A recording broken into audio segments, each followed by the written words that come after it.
I ride my bike. I do different things. And again, evaluate your progress. And you ought to be doing something that you can talk to a friend while you're doing it. Take periodic short walks when you're traveling, whether it's on a plane or someplace. Get out and walk around a little bit. Avoid impact loading exercises, such as running. Reduce climbing. Stairs are tough, and most of us don't need to go upstairs. And anything that hurts, there's no pain, no gain. I don't believe in that. If it hurts, you shouldn't be doing it. This is what we talked about, weight control. Every time you take a step, you need to put 3 times your body weight across the joint. So every pound you lose, you're decreasing the force by 3 pounds, heat or cold. In general, first I ask people what worked. If it worked, well, do it. Heat heats up your muscles, and helps stimulate before exercise. So a lot of people get in a hot shower before the exercise. Cold is usually better for joints. So if you exercise and you play tennis and you're achy, ice on that joint. Heat on the muscles, ice on the joints. Let's talk about supplements. There's been a lot written about supplements. There was a big study in our literature a couple of years ago saying glucosamine and chondroitin didn't work. And oh my gosh, everybody was coming in, bringing their bottles in and said, I spent all this money and it doesn't work. I've used it for years and it's helped me. It does help some people. It just in large cohorts of studies, it doesn't make a major difference. But there are a lot of people, including myself, who take it and I think it's helped. Calcium, every woman needs calcium, 1,500 milligrams in postmenopause. Men, if you don't do good exercise, men need it too. Vitamin C and D. There's been a lot written about vitamin D recently. We live in the Sunshine State, so supposedly we should have enough vitamin D. But a lot of people don't go out, or they use so much sun guard, the vitamin D is not produced. So the new recommendation is 15 minutes of unprotected sunshine a day to help vitamin D. If you don't, you should take vitamin D. Now, glucosamine and chondroitin. There are some glucosamines that are not from seafood. But these are all different types. Consumer Report did an article about nutraceuticals. That's what these are called, nutraceuticals. And the problem is they're not regulated.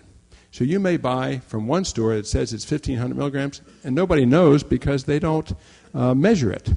They did a study, and Costco had the best for the least amount of money. Support. Orthotics and footwear. When people have arthritis, sometimes you can get better with putting a little wedge in your shoe, depending upon where your arthritis is. Sorbothane shoes. I only wear shoes now, because I have arthritis, that have a rubber sole on them. All my Ouija loafers with leather soles, they're collecting dust in there because I feel much better when I wear a rubber sole because it does absorb the shock. Braces.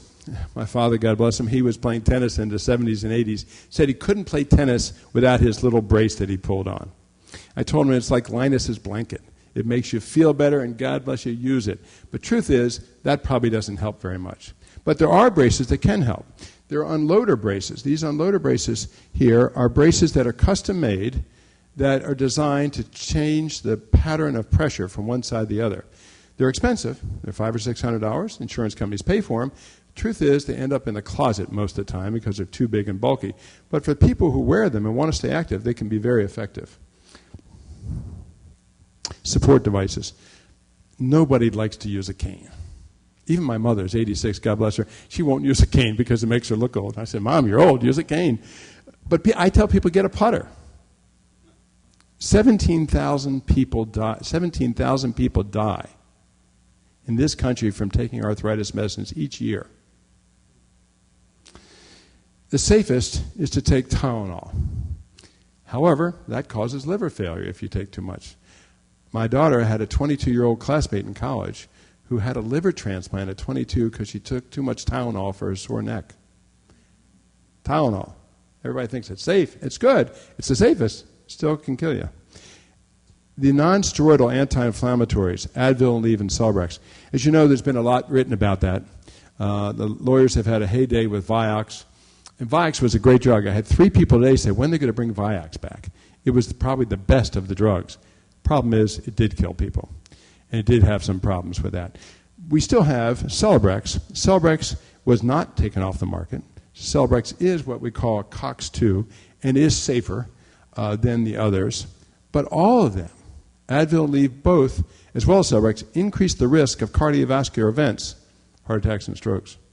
So you have to be aware that that is a true risk. Now, that risk isn't high, but there is a risk with taking these medications. Now, I tell my patients, if you go to Fort Lauderdale, do you drive down 95? Sure you do. That's a risk. You're more likely to die on 95 than take an Advil.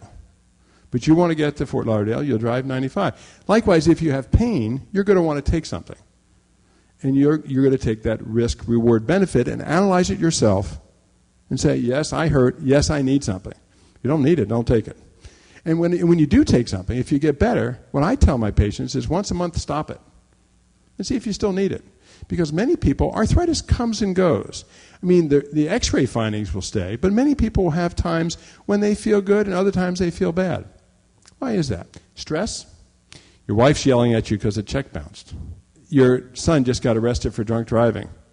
That stress causes people to have arthritic pains that will flare. Secondly, the weather. The old farmer who said, don't turn the sprinklers on tonight. I feel it's going to rain. He was feeling the drop in atmospheric pressure in his joints. And because the pressure dropped, his pressure in his joints went up. He knew it was going to rain. He didn't turn the sprinklers on. So you can actually tell when it's going to rain, many people tell me. But these non-steroidal medicines can give you ulcers, and that's how most people die.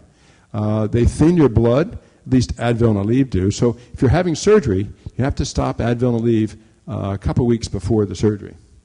Now, there are a couple topical creams. Well, first of all, here's a picture of an ulcer, which is the most common.